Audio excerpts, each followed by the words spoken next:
Assalamualaikum warahmatullahi wabarakatuh. Saya Alvinita Cikayuanda dari kelas 12 MIPA 3 nomor absen 4. Di sini saya akan menjelaskan mengenai analisis lari jarak pendek atau sprint. Yang pertama saya akan menjelaskan pengertiannya. Pengertian lari jarak pendek adalah lari dengan mengarahkan kecepatan maksimal sepanjang jarak yang ditempuh. Adapun nomor-nomor lari jarak pendek yang diperlombakan di level internasional ada dua kategori, yaitu lapangan terbuka atau outdoor dan lapangan tertutup atau indoor. Lapangan terbuka atau outdoor meliputi nomor-nomor lari jarak pendek yang diperlombakan adalah 100 meter, 200 meter, dan 400 meter. Sedangkan lapangan tertutup atau indoor adalah lari 50 meter, 60 meter, 200 meter, dan 400 meter. Yang kedua ada peralatan atau sarana dan prasarana lari jarak pendek. Yang pertama ada lintasan, yaitu tempat untuk dilakukannya perlombaan lari jarak pendek yang biasanya terdiri dari 8 lintasan dengan lebar masing-masing lintasan 1,22 meter. Garis start dan finish dalam lintasan lari ditunjukkan dengan sebuah garis sebesar 5 cm siku-siku dengan balas tepi dalam lintasan. Lalu ada peralatan, yaitu alat yang digunakan dalam lomba lari jarak pendek, seperti pakaian lari, sepatu lari, balok start, tiang finish, stopwatch, bendera start, pistol aba-aba, dan juga kamera.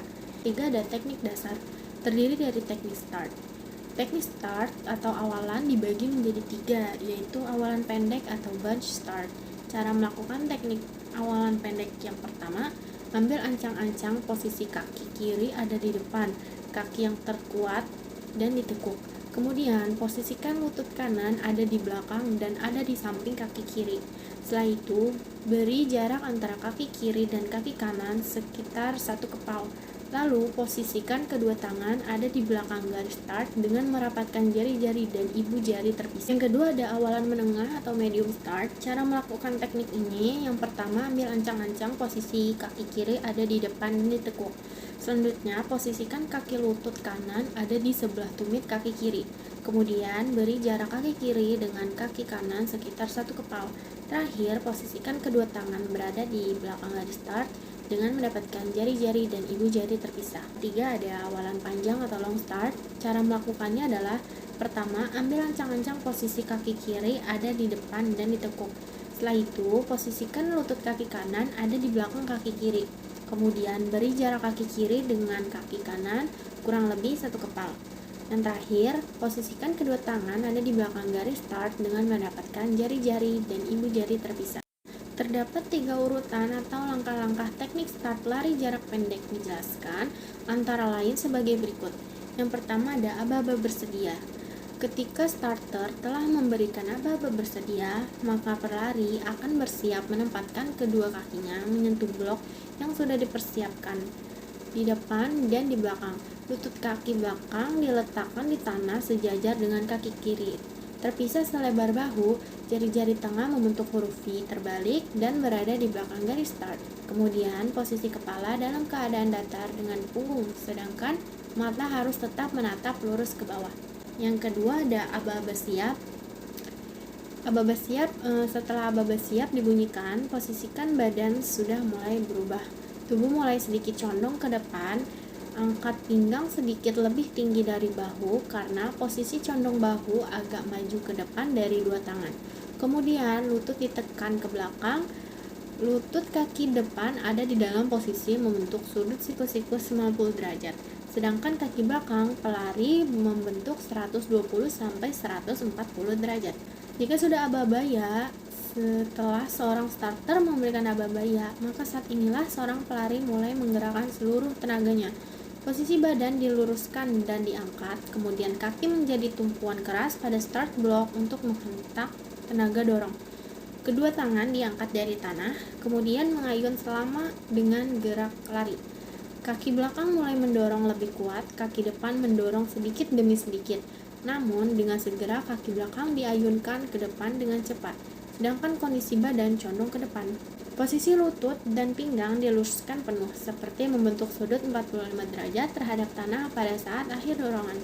Lalu ada teknik berlarinya. Salah satu teknik yang paling penting dalam penentuan kemenangan dibutuhkan koordinasi tubuh dan keseimbangan yang baik. Jadi, kecepatan atlet bisa stabil. Terbagi jadi 2 tahapan, yaitu fase topang. Tujuannya untuk memperkecil hambatan kaki saat menyentuh tanah atau memaksimalkan dorongan tubuh ke arah depan.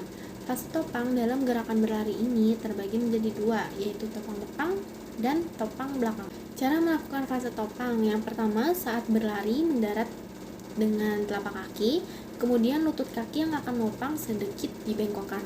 Saat bertolak, percepat ayunan kaki dan luruskan kaki-kaki yang menopang. Kuat-kuat sembari menolak ke arah depan. Terakhir, ayunkan paha kaki ke atas dengan cepat. Kedua, ada fase layang. Tujuannya untuk memaksimalkan dorongan tubuh ke depan, supaya nantinya bisa menempatkan kaki dengan efektif saat menyentuh tanah. Cara melakukan fase layang, yang pertama, ayunkan dulu lutut kaki ke atas depan, kemudian bengkokkan lutut kaki yang akan menopang sembari diikuti ayunan dengan yang seirama dan rileks. Terakhir, tekan kaki yang menopang ke belakang sambil menolak ke depan. Yang ketiga ada teknik finish, yaitu gerakan badan saat akan memasuki garis finish. Cara melakukan teknik ini adalah usahakan kecepatan saat akan memasuki garis finish jangan dikurangi. Selanjutnya, posisikan badan agak condong ke depan. Fokuskan pikiran ke garis finish tanpa memikirkan lawan di belakang kita.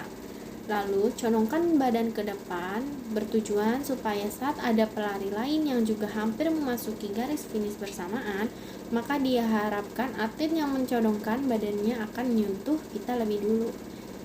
Dengan catatan, saat berlari sesuaikan ayunan dengan irama kaki dan percepat gerakan sampai mencapai kecepatan maksimum. Lalu yang keempat adalah latihan fisik lari jarak pendek. Beberapa latihan untuk meningkatkan kecepatan lari diantaranya adalah latihan lateral seperti naik turun tangga dan juga gerakan shuffle. Itu termasuk efektif dalam meningkatkan kecepatan lari karena berfungsi untuk memperkuat otot, meningkatkan mobilitas, meredakan sakit punggung, serta membuat lutut, paha, dan pinggang jadi lebih stabil. Lalu yang kedua adalah latihan Tabata. Jenis olahraga berintensitas tinggi ini juga bermanfaat bagi yang sedang ingin menambah kecepatan lari. Metodenya adalah dengan melakukan gerakan berintensitas tinggi selama 20 detik, diikuti dengan 10 detik pendinginan, lakukan selama 7 hingga 8 kali. Yang ketiga ada run stride. Caranya adalah berlari cepat selama 20-30 detik atau 100 meter, kemudian istirahat selama 1 menit dengan berjalan atau berdiri, lalu ulangi sebanyak 4-6 kali. Yang keempat ada sprinting drills. Coba lakukan beberapa kali drill saat pertama kali melakukan olahraga.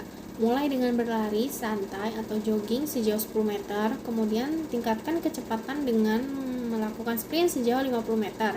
Berikan alternatif di antara dua kecepatan itu selama beberapa menit. Yang terakhir mengenai analisis lari jarak pendek adalah juri lari jarak pendek. Yang pertama ada starter, petugas atau juri yang memberangkatkan pelari. Yang kedua ada recall starter atau petugas yang mengecek atau mengabsen para pelari. Yang ketiga ada timer, yaitu juri yang bertugas mencatat waktu. Yang keempat ada pengawas lintasan, yaitu petugas yang berdiri di tempat tertentu dan bertugas mengawasi pelari apabila melakukan kesalahan atau pelanggaran. Yang kelima ada juri kedatangan, yaitu petugas yang mencatat kedatangan pelari yang pertama sampai terakhir dan menentukan ranking atau urutan kejuaraan. Dan yang terakhir ada juri pencatat hasil juri. Dia tugasnya mencatat hasil setelah pelari memasuki garis finish. Cukup sekian penjelasan saya mengenai analisis lari jarak pendek. Kurang lebihnya mohon maaf. Wassalamualaikum warahmatullahi wabarakatuh.